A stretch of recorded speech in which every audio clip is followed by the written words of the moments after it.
to the Corona Cero post-show. Check out Corona Cero. 0% ABV, made with natural ingredients, pairs well with a lime. You add a chili relleno burrito to that, and we're really talking heaven. And talking about heaven, we had a heavenly day in surf competition today. An incredible, mind-blowing day. Kaipo Girl, Felicity Palmentier, Jesse Mendez. I'm going to start with you, Flick, and I just got to say, wow. Wow, the swell showed up and everyone performed. I mean, for me, standout moments, Touchy's 10, Vahine winning. I mean, the men blowing up. I don't even know where to digest all of this. I mean, we're going to do it right here. What do you think, Jesse? I mean, I can't really not mention Tachi's 10. Obviously, the women's are taking over the show. The last few events that we have on Waves of Consequences. Obviously, we expect so much from the men's, and the women's just showing up and blowing up. You know, Surfline, you did well.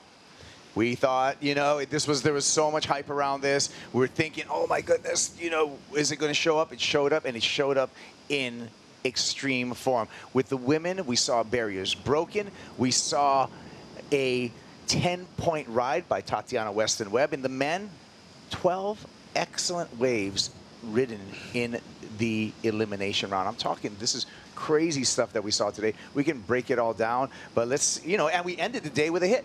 Crosby Colapinto up against Seth Moniz, another high-scoring heat. Let's take a look at the highlights for this matchup. Crosby Colapinto, the rookie, came to it, but it started off here, Flick, with Seth Moniz, 8.5 ride backhand barrel. Yes, Seth just showed up in this heat as well. I mean, for me, it was just a difference in wave selection. Seth going the first one, Crosby going the second one, and these second waves just really drawing off the reef. I mean, this one was so thick, was so big, and I mean, Seth backed it up. He got a couple of sixes, but he just couldn't quite find that sort of, you know, that feeling that we were getting when we were just watching Crosby's waves of like, wow, that was the moment.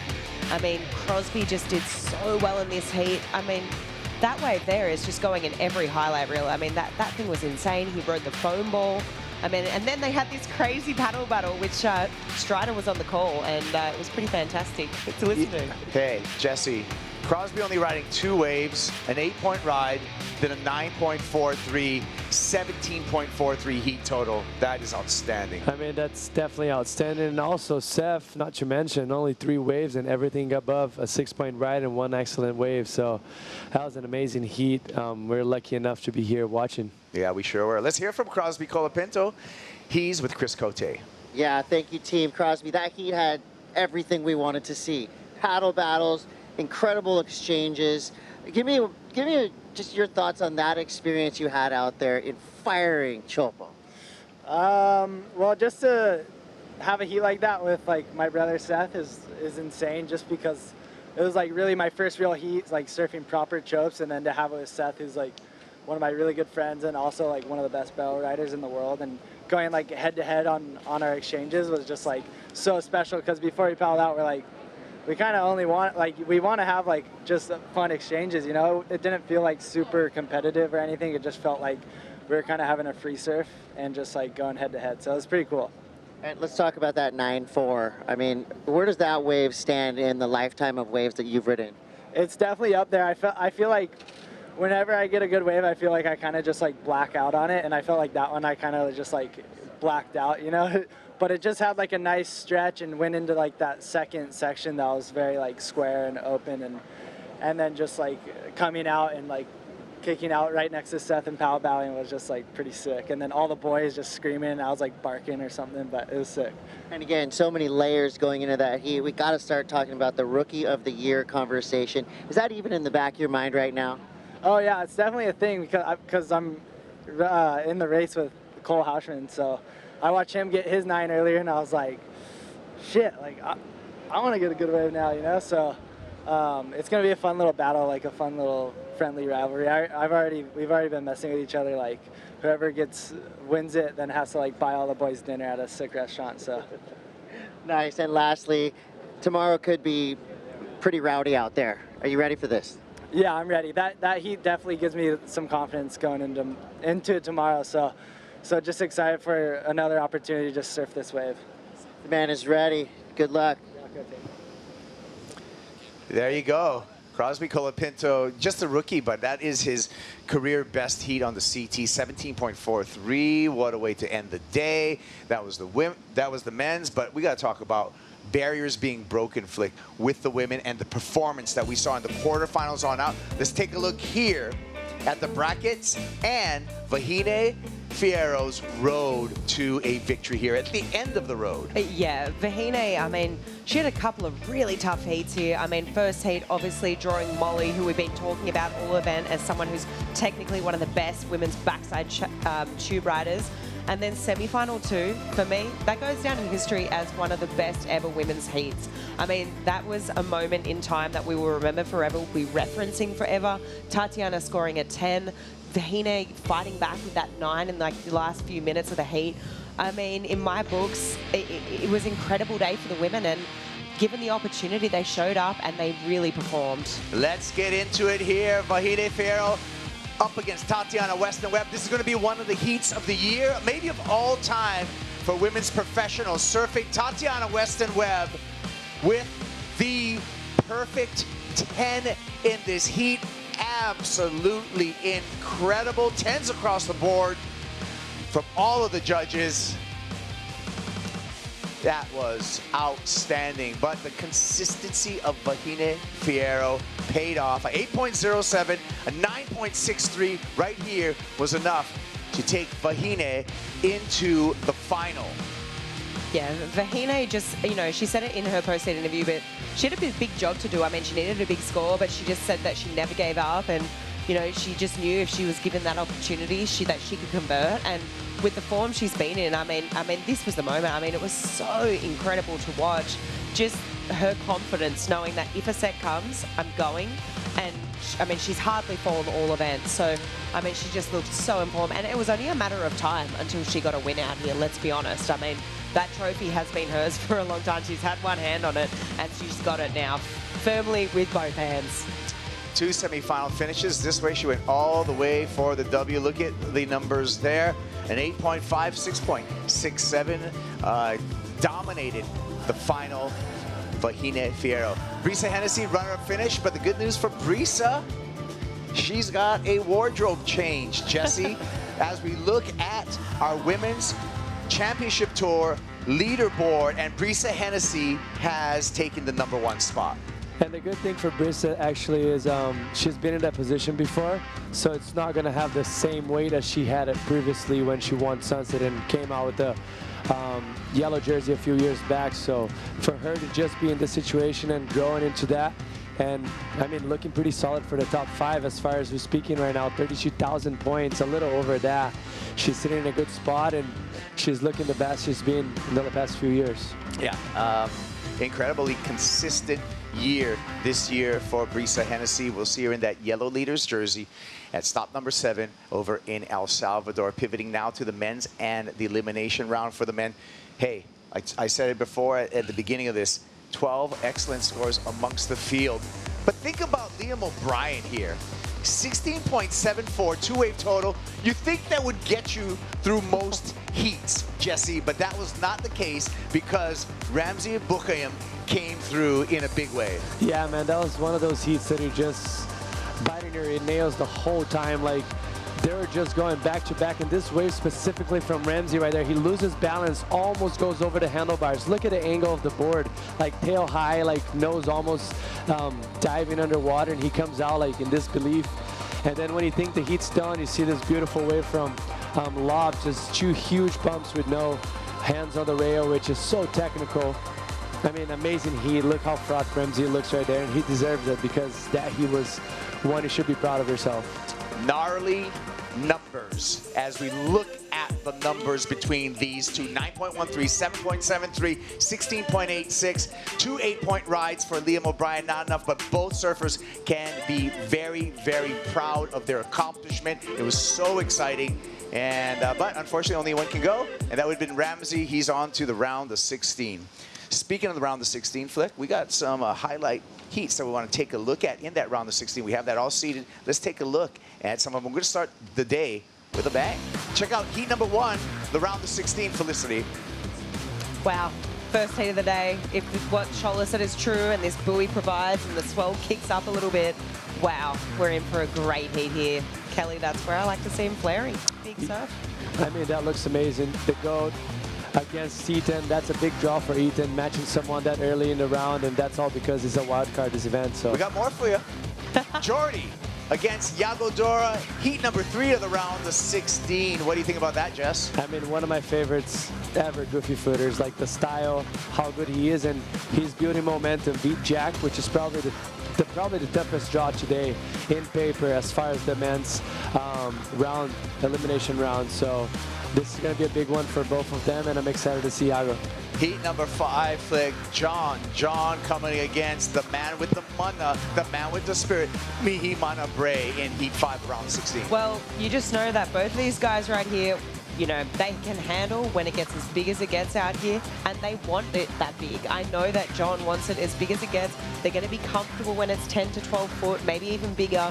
So for me, technicality of riding this wave, and also there's going to be a difference. Mihimana on his forehand, John on his backhand. It's going to be a great matchup. Yeah. Well, we're going to get into the Surfline forecast later in this post-show, but I'm going to give you a hint. There's going to be waves tomorrow, and they're going to be pretty big. And that's when you bring on more charging, and that just segues us straight into the Mophie Charger of the event. Rarely do I let you call the Mophie Charger of the event when it's your wife, but I'm going to let you do the honors, Jesse. 10-point ride for the misses. I mean, I'm very biased to say that right now, but this might be one of the best waves a woman ever surfed in a jersey. That was incredible. Obviously proud, so I mean, what else can I say? I don't think you're being biased. I second that. I feel like this is the best barrel or wave we've ever seen ridden by women in competition. I feel like it is. I got that feeling when I watched it, and now that I've seen all the replays, the different angles, for me, that's the best barrel I've ever seen and best wave ever ridden in competition for a woman. That was an awesome time. I called the heat. I was thoroughly freaked out over that wave. So I agree with both of you. Let's take a look into the future, and the future's bright here in Tahiti. We got more swell. Looking at our Surfline forecast. They've been spot on so far. Jesse, more energy coming from the south to light up the end of the road. I mean, it doesn't get better than that. The next few days look impressive. They can pick and choose whatever they want to run because, I mean, you can't really go wrong.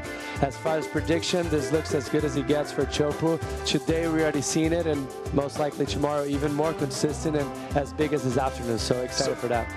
Favorable winds, Flick, and Shaler Perry gave me the hint that there's going to be plenty of swell tomorrow. It's going to be pretty much the same size, and then a little bit of boost in the afternoon to finish the day right around finals time. We got a lot to look forward to. Oh my goodness, I mean, that's your dream scenario right there, isn't it? 8 to 12 foot, occasional 15-foot faces. Like, what? Are you kidding me? And then, look, if that wasn't enough, Friday's also looking epic too. So maybe if we finish tomorrow, maybe a little free surf session. Might be a bit scary, but YOLO. YOLO's the word. Well, let's celebrate the things today because we're...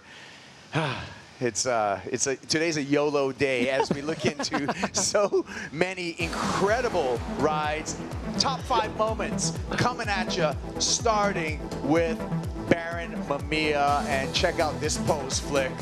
Yeah, honestly, there's going to be some great photos from this heat. None better than his soul arch moment where, I mean, this here. Come on, that's a cover of a magazine. That is just like a great Instagram post. Might be pinned to the top of his feed forever, I'd say. This thing was insane. He just absolutely toyed with it out there. It was so comfortable and casual. Jake Marshall, he turns the heat in the last moment, Jesse, in a big way, a 9.4 for this growler. I was starting to feel bad for the guy because he's a charger and he had no opportunities in the heat until this wave came up with less than 5 minutes. That was incredible, well-deserved, coming out after the spit, and look how frothed it is. That taking this one down for Seaside. Yeah, lot trolls are happy with that one. Seaside represent into the round of 16 for Jake. The big rookie came with big numbers. Cole Houshmand, a 9.57 Flick. Yeah, this thing was insane. He was so deep. I mean, rode the foam ball as well. You couldn't have rode this wave any better, in my opinion. I honestly thought this could have even been higher. It was a beautiful wave. It came from such deep water. It was one of those first waves where I was like, whoa, okay, this swell's really filling in. It's really starting to move at a different pace, and it's looking thick. And this is it. Flick, I'm going to let you take this away. A perfect 10. 5 judges, 5 10s, and a perfect 10 for Tatiana Weston. Yeah, I'll say it again. This is the best wave in women's history ridden in a competition. It was absolutely incredible. And I feel like Tati's been waiting for this moment in waves of consequence for a long time. We all know, we've seen what she's done in free surf. She just hasn't converted in a contest. So hopefully this is just like rip the Band-Aid off. And we're going to continue to see Tati on this momentum in waves of consequence. Tatiana Weston Webb making history. That's our number 2 moment. Number 1, we got to celebrate Maita Iroa. Congratulations, Vahine Fierro. The local Jesse takes the win in a dominant fashion today.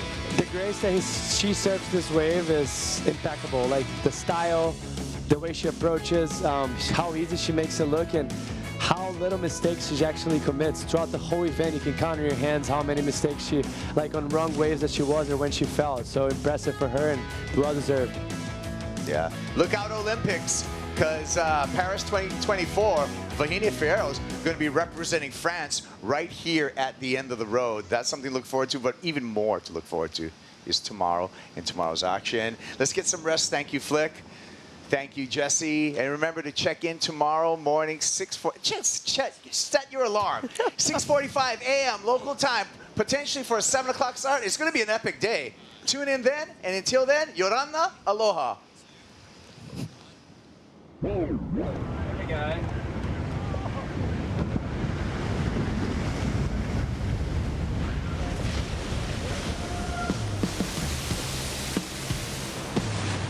Energy in the channel is up. The swell has arrived. This is going to be an epic day of surfing. We really didn't know what this day would bring.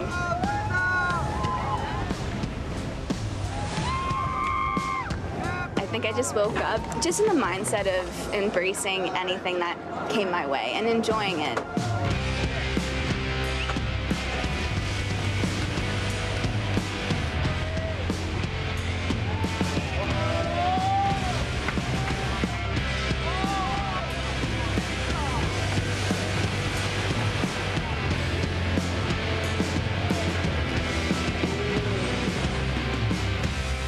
Tatiana Weston Webb and Vahine just laid down a 2014 heat between Kelly Slater and John Forrest. And we got 5 judges checked in, Strider. It's a perfect 10. 10s all the way across the board. This heat could go down in history in women's professional surfing. It is absolutely astounding. I just knew that, like, man, this is women surfing. You know, like, we're doing it.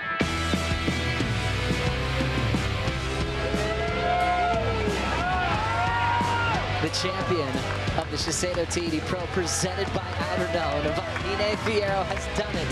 Thank you, Teahupo'o. You're so special, and thank you for sending me the best waves of my life. I'm just so stoked.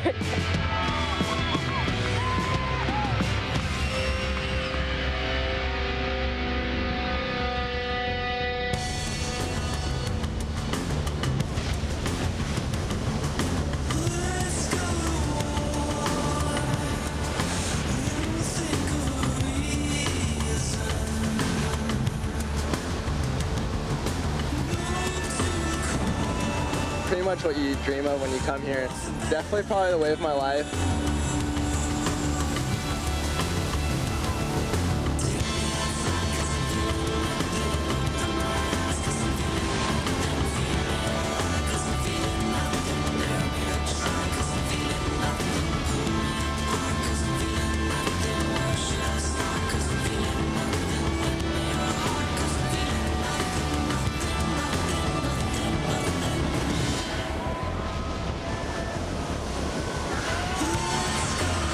This is it right here, you know, all these years to, you know, to get a chance to have a day like today.